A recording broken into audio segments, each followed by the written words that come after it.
All right, it's been 7 days, so I am going to rack from my primary. I'm going to go into a secondary. I just sanitized and cleaned and scrubbed this carboy here, so we're good to go.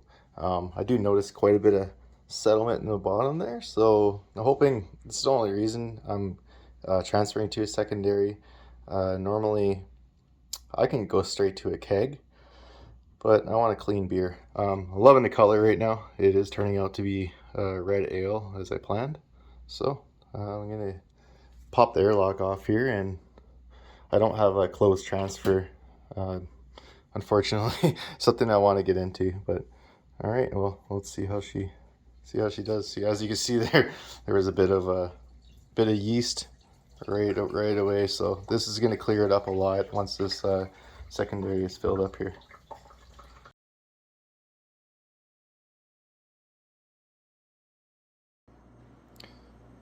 So here I'm just gonna cold crash into my, I'm just going to transfer now from my carboy into my keg.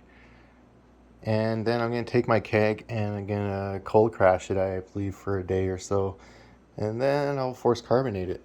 But as you can see here, racking to secondary isn't always a bad idea. I usually skip racking into a secondary. But this one paid off because you can see the yeast did collect quite a bit more in there. The color's not black. I just been blocking out the light here. I don't know if you can even get some of that color through here, but it is still definitely red. But yeah, let's take off the top here, or the airlock, and let's transfer this beautiful beer into the keg. Alright, and we'll come back once that's filled up. So here you have your Kiesel and your Chittisan. Just add one of them first, and then wait about an hour and then add the second one. This is not the best one that I like using. I use this other stuff called Super Clear, but this is what I got on hand, and since it is a darker beer or a red amber, the clarity is not going to matter so much anyways. It should turn out pretty good. It looks pretty good in the keg right now, but while it's going into the keg, I'm going to add one of these packages. Alright, this here's what I got left. I mean, if I wanted to, I could get some more liquid in there, but it's already kind of touching the top of the yeast cake there, and I am pretty full here, so I think I'm going to stop there.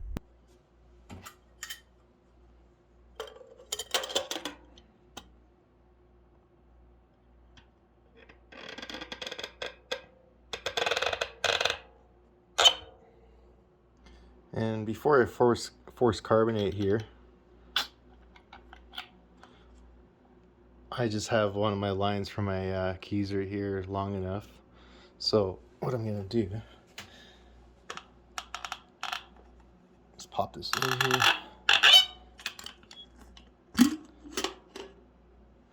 and then I'm gonna slowly turn on my pressure.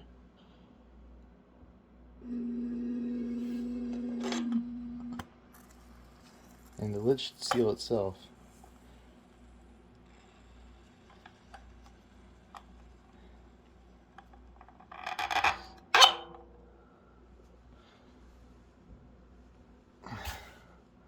And I'm not force carbonating this yet. I'm just putting it at about,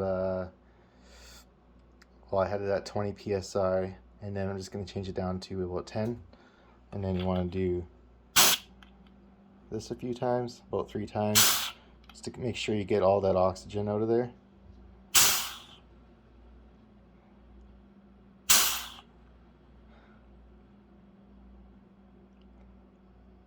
And one more.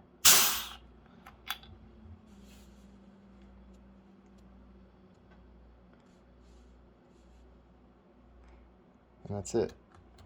Now I'm going to drop this one into my keezer, and I'm going to let it cold crash for a couple days before I force carbonate it. It's heavy duty, and it knocks itself over and starts going crazy on the ground.